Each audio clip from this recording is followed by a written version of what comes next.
So we are going to walk through dispatching and butchering a chicken today. We've got our plucker, our hot pot that we don't let exceed 155 here, and we've got our little butchering station over here.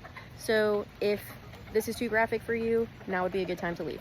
Our setup is organs that we're keeping, like livers, organs that we're not keeping, like guts, good gloves, extremely sharp knives, ideally a plastic cutting board, and a table.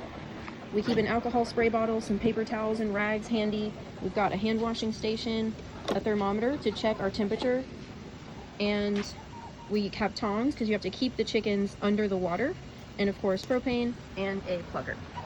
So Francesco is about to dip this bird into our hot water. I think it's probably at about 140 right now because we've done them all day. These are some big birds. We let them go just a little too long on accident. Ideally, they would not be quite so large. We have found that it makes everything a little more difficult. They don't fit in our cones. They have a harder time in the water and the plucker. He's gonna have it in the water there for about 45 seconds, and I will show you how I butcher. So we are doing everything we can to avoid this and what's directly behind it, as you can imagine. So what I'm gonna do is I'm gonna do a triangle pretty much. We're gonna do a line here, a line here.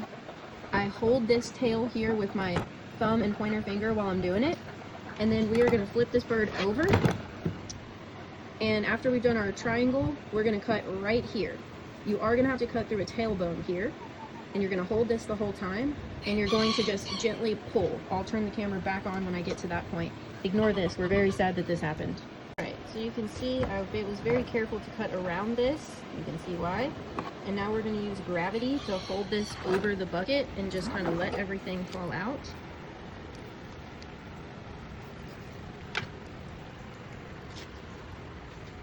You can see him making the cuts that I just walked you through.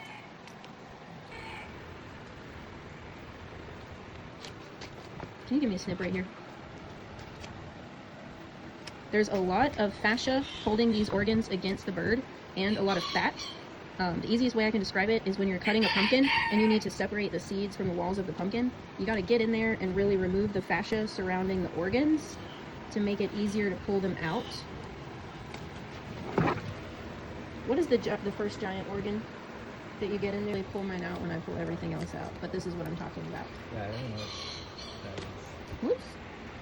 You're going to pull this thing out. This is your biggest organ that you're going to get. The most important one that's really easy to forget is not on the underside. It is actually the lungs that are going to be attached to the ribs under here. So you got to kind of reach in and scrape up here until you can feel distinct ribs. I'm going to cut the legs here in a second, which I cannot do on camera. And what we like to do is have them this way. And you bend this knuckle, you can see we've got 1, 2, 3, 4.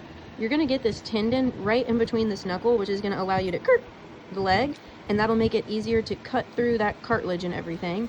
And we're gonna come over and do it on this one as well. The plucker does a really good job, but every now and then you gotta get some of these little feathers left behind. You don't wanna scald your bird for too long, or you risk, cooking the skin and having it tear in the plucker.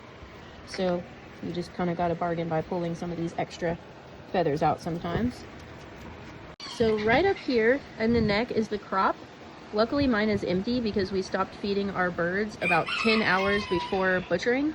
And you'll also get a piece of trachea right here. I already pulled mine out.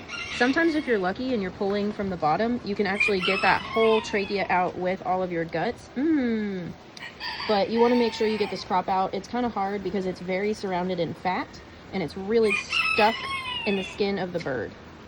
This is what lungs look like. They don't look like any other organs. We've got really pale, really dark, and then these crazy pink looking things.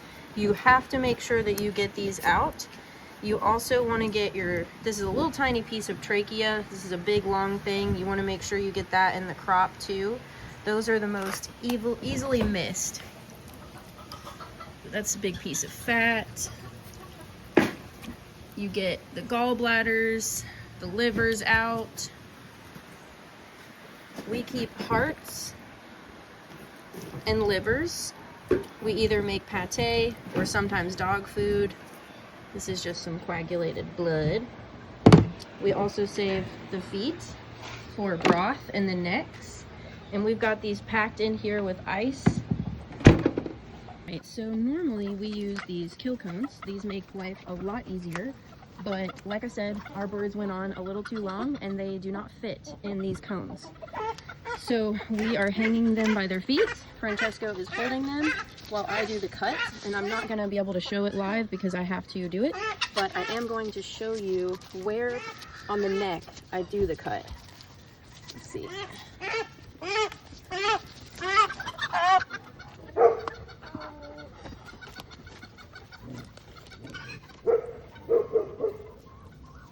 Alright, so we're tightening it. I'm going to have him hold the wings.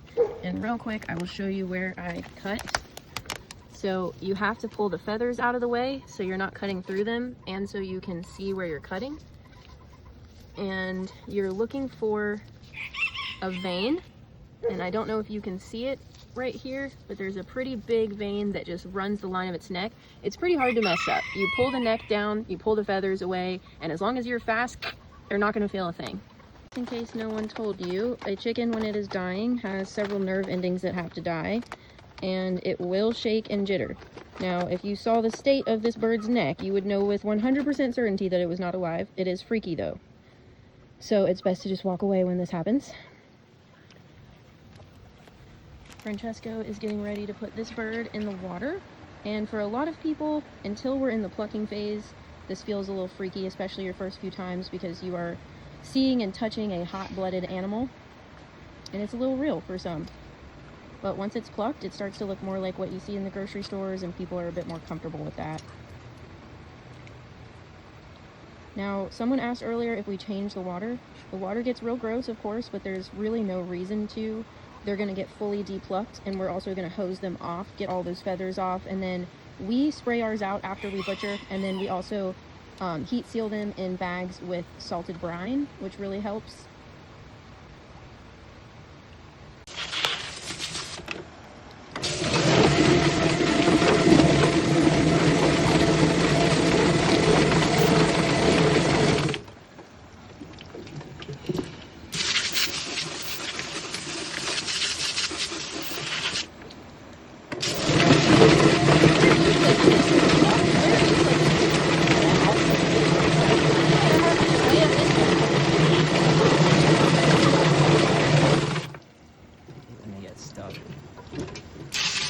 Able to do our last bird in the cone because she was small enough.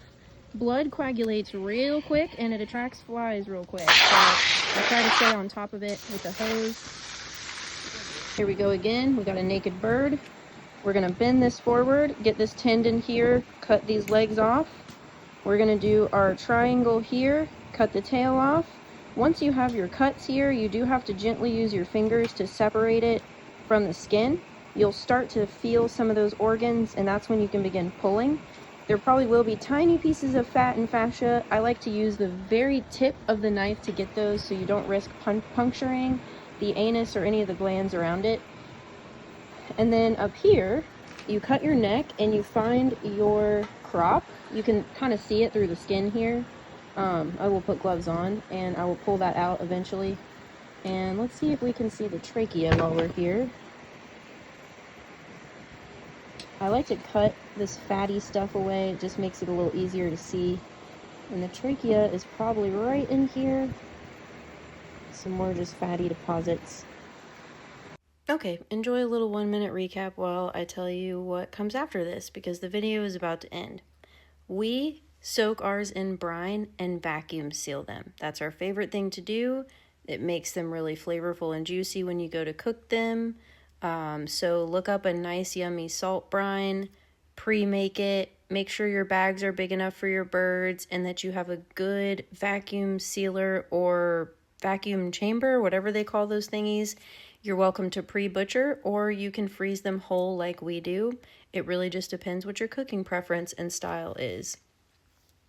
I can't really think of anything else to tell you all, so I'm just going to stop talking now. Thank you.